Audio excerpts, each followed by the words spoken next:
possibility and put an actionable plan in place. The royals are absolutely furious that Meghan continues to flaunt the Sussex title for her and Harry's own self-gain. An insider confirmed to Radar Online, when King Charles does pass away, it's a certainty that William will pull the trigger and strip her and Harry of their HRH status. Now, they also report that Harry's in trouble. He misses his family terribly, but no one is speaking to him anymore, which was, of course, reporting which really stunned us earlier in the week. Brittany, wow. Obviously, there has been a feeling that Charles probably doesn't want to go nuclear. He's always been a little bit too soft, in my humble opinion, when dealing with the fallout of Harry and Meghan's quite obvious breaches of the Sandringham Agreement. But William isn't going to take that, is he? Do you think he would be right if he does decide to go through with this and strip Harry and Meghan of their titles once he takes the throne? Yeah, I've always been of the opinion, Dan, that it would probably be actually William who enacts any sort of change. I think Charles in this instance is acting more, you could say, as a father and less like a king. He really needs to actually take the threat of the Sussexes a bit more seriously, because what the Sussexes do is they dilute the royal brand. Any company will tell you if they have a brand phrase or something created connected to their brand and somebody's ripping them off, they go after them with full force. And I think the royals should treat Harry and Meghan very much the same. I just don't think Charles is going to do it. It will fall to William. And I definitely don't think William is eager to become king. Now, he might be eager to try and get a more permanent solution regarding Harry and Meghan, but I feel like there's just this weird thing where everybody's just staying as status quo. It's like, we're just going to let them go. We're just going to see what happens. And they need to take it more seriously in this modern age. Things move so quickly. And by the time they catch up, they might be caught completely flat-footed if they don't take the threat that Harry and Meghan pose with their cosplay royal brand a bit more seriously here. But Charles obviously is dealing with cancer. He's just getting used to being king. So I understand why this is a process, but I really do hope they make a decision there pretty soon, because I think it's best for the whole family if William doesn't have to be the one that does it. I completely agree, Brittany, but unfortunately, and look, I try and be very kind and understanding with King Charles when it comes to this, especially given the Queen has been so determined to shield him from stress, given stress is very bad when you have serious cancer.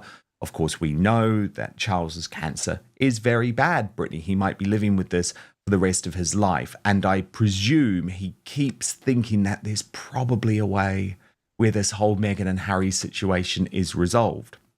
And we know, for example, that when it came to the councillors of state, rather than actually having to strip Harry and Andrew of the duty, he just decided to add people to the list. But it is frustrating at the same time, because it's like, surely you have to think about the sanctity of the royal brand.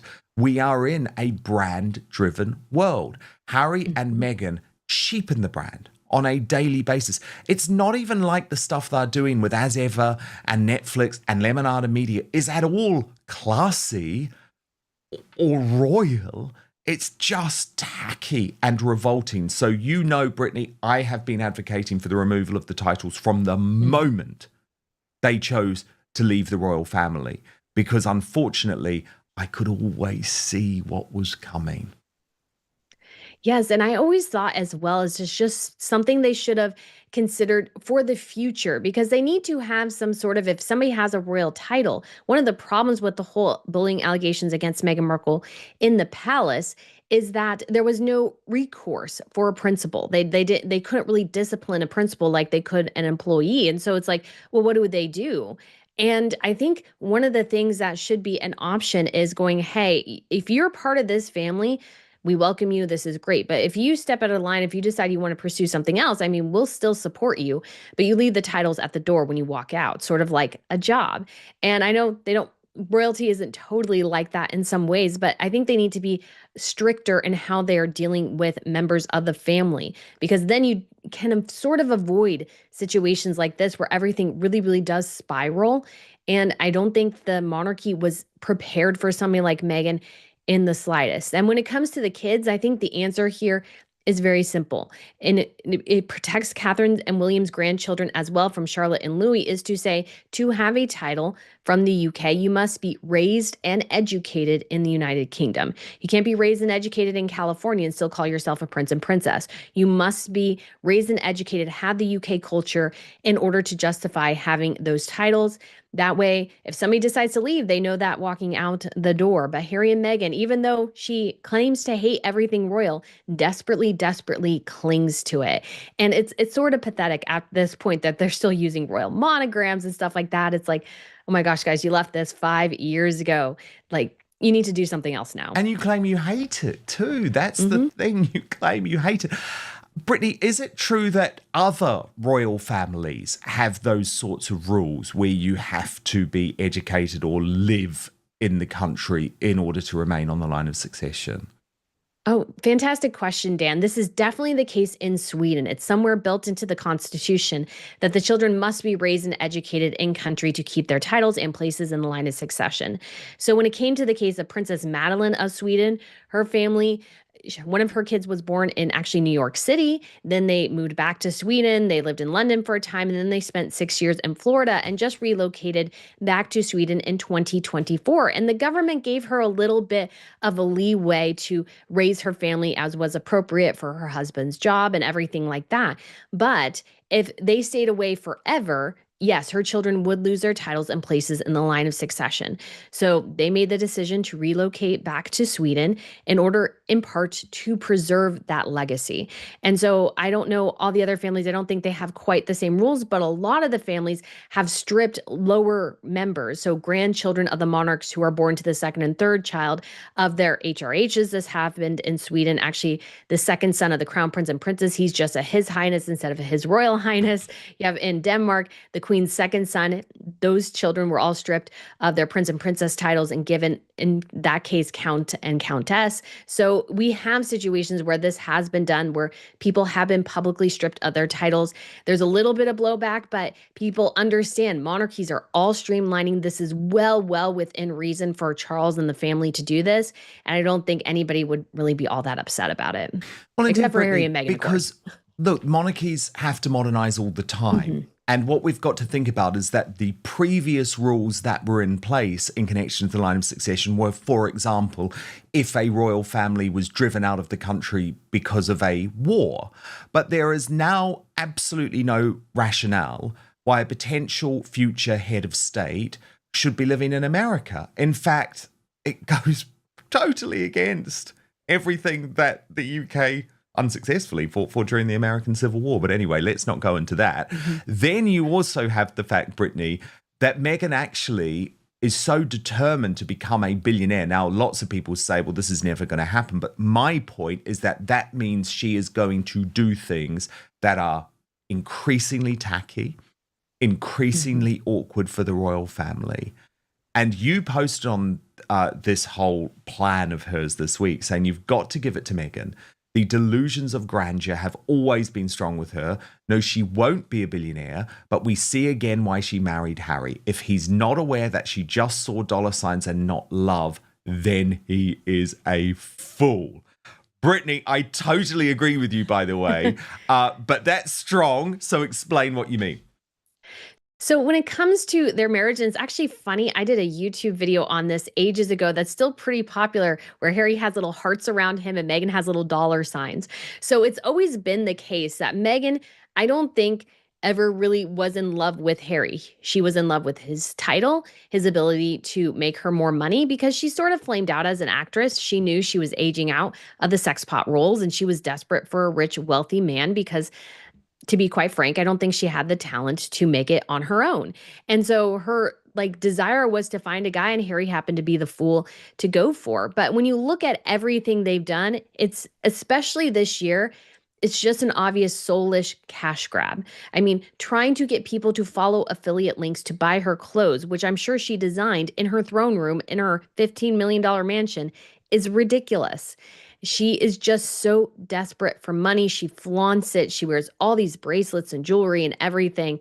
And he was just obviously somebody where she was so disappointed, I think, that he was just a lowly millionaire, that she wanted a billionaire. And yeah, she props him up sometimes. Yeah, I think he gets some love bombing from time to time. But I think what you'll see, especially last week when Meghan could have distracted the public a bit with her product line, she didn't, because it's all about protecting her. It's all about her and very little about him. This is why she separated him from his whole family, because it's all got to be about her. Heaven forbid that he maybe gets to go home and spend some time with his father and his stepmother and his brother. She won't let that, because to her, if he goes away, I think so is she worried that the money stream will go away as well, because she has to know too that the only reason they got any of those deals was because of his family, and that's it. It's not because of her talent. It's not really there. It's his family. And that's why she's gotten anything. And she just fails to recognize that time and time again. And Harry, once again, I will say, is an absolute fool if he hasn't realized at this point she married him solely for the money. Absolutely. I mean, I couldn't agree more. Beautifully. Hello, Sussex Squad family. Back again with another truth-telling, myth-busting episode of Royal Sussex Squad, the place where we lift up our faves, Prince Harry and Duchess Meghan, and push back against the never-ending noise from the bitter brigade. Today's episode is going to be fire, so buckle up, because we're dismantling yet another smear campaign with grace, facts, and just the right amount of sass. Since when is entrepreneurship a crime? Meghan is building something, just like other royal women have done. Nobody batted an eye when Kate posed on a piano or launched a photo book. But Meghan opens a lifestyle brand, and suddenly it's a national emergency. Let's be honest, if Meghan were a white duchess launching jam, they'd call her a visionary. But because she's black and unbothered, they call her desperate. And let's not forget, they're still obsessed with controlling Harry. They accuse Meghan of keeping him from his family, when in reality, Harry chose to walk away from a toxic system. And that's what really eats them up. They didn't expect him to choose love, peace, and integrity over palace walls and royal spin doctors. And to the fools claiming Meghan hates the royal family but clings to the titles, let's be real. Meghan and Harry were born into this, not begging for it. The titles, that's not what gave them influence. Their work did, their voice did, their truth did. If the palace truly cared about protecting the royal brand, they would have protected Meghan from racism, from smears, from abuse. But they didn't, and now they're mad she didn't stick around to be their scapegoat. So here's the bottom line, Squad. Harry and Meghan are living in truth, love, and purpose, and nothing the firm does will change that. The palace can strip titles, but they can't strip dignity. They can deny security, but they can't deny destiny. And they can lie, spin, and smear all they want. But the world is watching, and we see the game. If you stand with Harry and Meghan, if you believe in justice, if you're tired of the media smear machine, then hit that subscribe button right now. Smash that like button to push this message out to the world. And if you want to support this work, send some love through super thanks. Every bit helps us keep defending the truth and lifting up our Sussex faves. Until next time, stay proud, stay kind, and stay royal, the Sussex way.